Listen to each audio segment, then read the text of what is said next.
I'm Essie, an autistic and ADHD therapist, and today I want to talk to you about the importance of us establishing ADHD medication parity.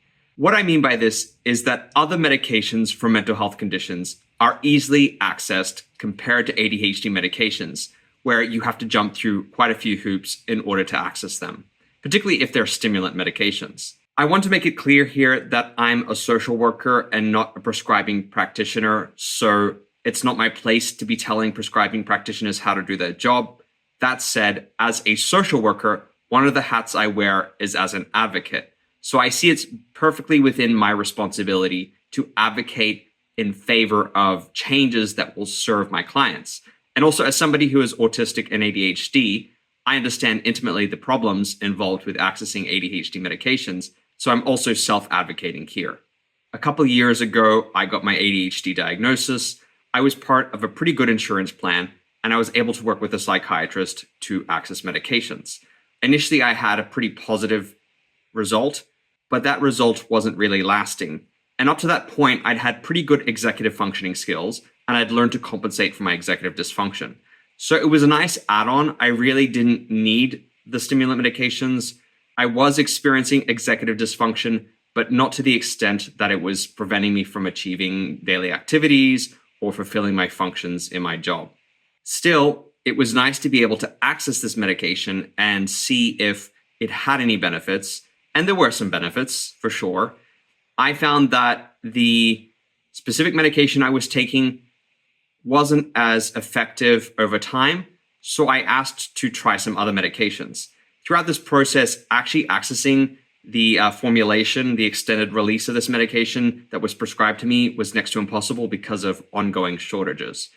And if you don't already know, for a couple of years now, there's been ongoing shortages with accessing stimulant medications for various reasons, which I will not go into here. As a result, I was forced to do multiple doses throughout the day instead of taking the extended release, which was fine. I would set myself reminders to take the medications at certain intervals in the day. And it was far better than not being able to access the medication at all. Granted, even accessing these multiple dose formulations was only possible, I think, because I was part of a pretty good insurance plan. Now, when I moved state and my insurance plan changed and I was using, instead of my employer's health insurance, the marketplace insurance that I was able to access, the new plan was nowhere as good as the one I used to have, and I was paying significantly less for it. Suddenly, accessing the new medications I'd been prescribed, the alternate stimulant medications that I'd worked with my psychiatrist to trial, was very difficult. The shortage was hitting home again. None of the pharmacies that I went to get my prescription filled were able to actually access the stock. And they would keep telling me, "I'll call back on Monday. I'll call back at this time to see if we have it." There was no proactive them calling me to let me know. It was basically I had to be the one taking the initiative to see if they had the stock. During the next few months, I went through multiple insurance plans, and each time they would ring up the balance, and it would be something between $80 to $180 just to access 1 month's supply of this stimulant medication. I was on a pretty tight budget, so being able to fork over that amount of money for medication just didn't seem like a great idea financially, particularly because I didn't need it per se. It was a nice supplement to my existing coping mechanisms. In that case, I opted to just go without the medication, and every time I tried with a new plan to access it, the insurance companies, despite saying they covered this medication, they really didn't because it was apparent in the balance, whereas my other medications were significantly less in price. It was clear that they were not covering ADHD stimulant medications as much as they could. And I did try non-stimulant medications. It wasn't very promising. I immediately had side effects that made me discontinue them. Eventually, I decided I would just give up on trying to access stimulant medications and wait until I was able to access an insurance plan through my employer somewhere down the line. Luckily for me, I could survive without this medication, but working with ADHD clients, it's apparent that many of them need access to stimulant medications in order to function. Executive dysfunction would impact all aspects of their life, including relationships and work. And it took a pretty severe toll for many of them in terms of consequences. They weren't able to engage in social activities because they had difficulty with time blindness, organizational difficulties, scheduling. They weren't able to initiate, follow through, and complete tasks. And in some cases, they even lost their jobs. Working with them, it was apparent that they would really benefit from accessing these medications. But as in my case, these clients also faced similar roadblocks. For example, they would go see a psychiatrist. The psychiatrist would either be dismissive of their ADHD diagnosis or would refuse to perform necessary tests, assessments to validate the diagnosis I'd already given them or that they had already received from a previous practitioner.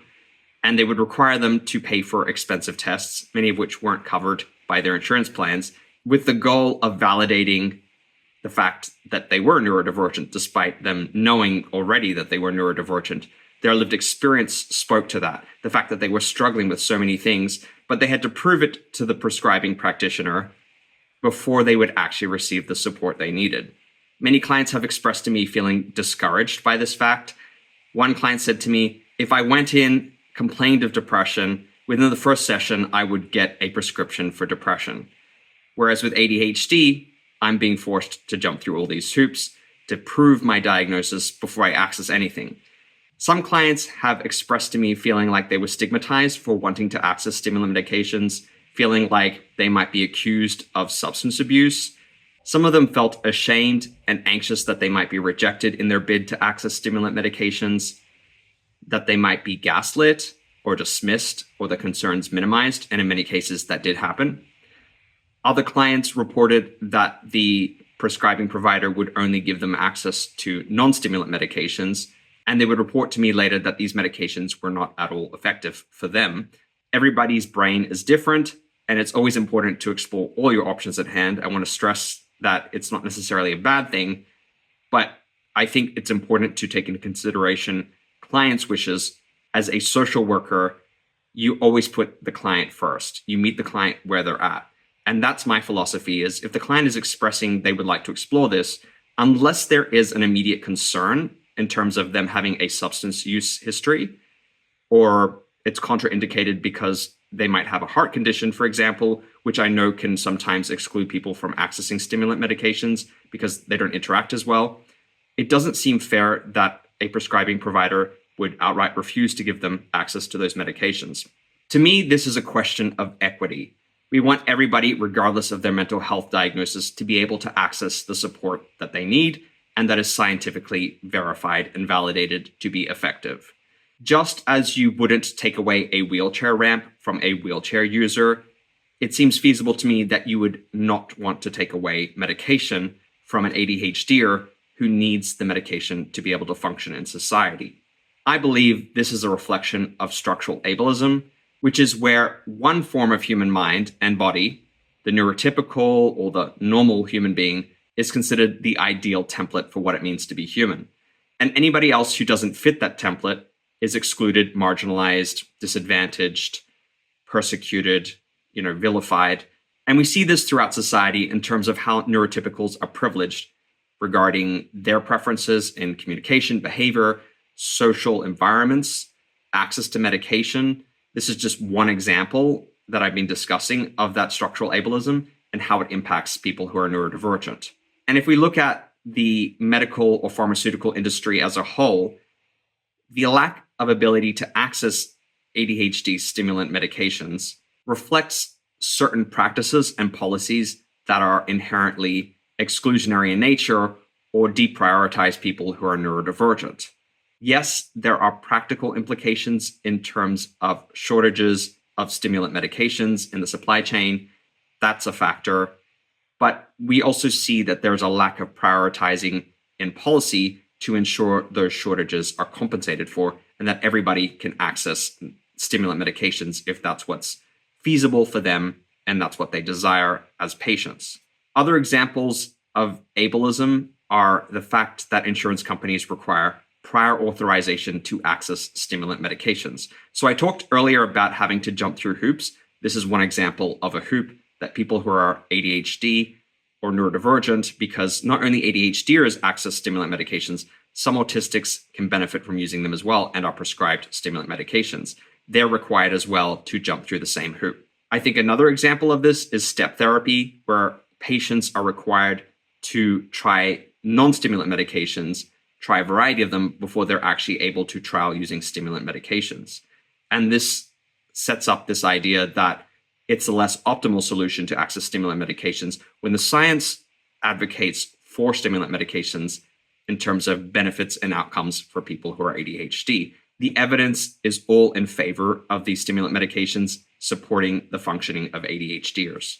Quantity limits is another concern. So there was a period where people were able to access high quantities of ADHD stimulant medications, and they were diverting it, selling it to other people, or misusing it in some way, like recreationally. And the limits were imposed, I believe, to prevent this from happening. But it creates a lot of stress for ADHDers, particularly when they're having to count their pills and they might struggle to access a refill, and suddenly they're out of a prescription medication for a week. And I know many clients who have faced this dilemma and been very stressed by it. And I've noticed a significant decline in their ability to function as a result, as well as elevated stress, because it's not a desirable situation where if you're needing that medication to function, you suddenly have it withdrawn or you're not able to access it. So being able to access a reasonable amount of this medication at a time, rather than meting it out in small sums, for many clients could be beneficial and can decrease stress. Another issue is the fact insurance companies exclude this from their plan, from coverage. So many ADHDers will be on a plan and they'll try to get ADHD stimulant medications and they'll be advised that it's not covered. So, and as in my case, they have to pay a huge amount of money out of pocket to access their medications. And that again is a question of equity. Because if insurance companies are willing to cover other medications, it doesn't make sense why they wouldn't cover something like ADHD stimulant medications. The idea behind ADHD medication parity is that everybody, regardless of their diagnosis, is able to access the medications they need to be able to function and succeed in life. It's also a question of stigma. When we don't prioritize access to these medications for this population, we are essentially stigmatizing them for wanting to access it or needing to access it. And this stigma is internalized in the form of shame, which the neurodivergent then has to carry around, and it adds to their mental health burden. It's a systemic issue. We need to work on all levels to prioritize equity in terms of ADHD stimulant medication access and changing policies and practices that impede ADHDers' ability to access necessary medications and to succeed in their lives. If you've enjoyed this video, please subscribe and share it with anyone you think would benefit from watching it, and I'll see you in the next video. Bye for now.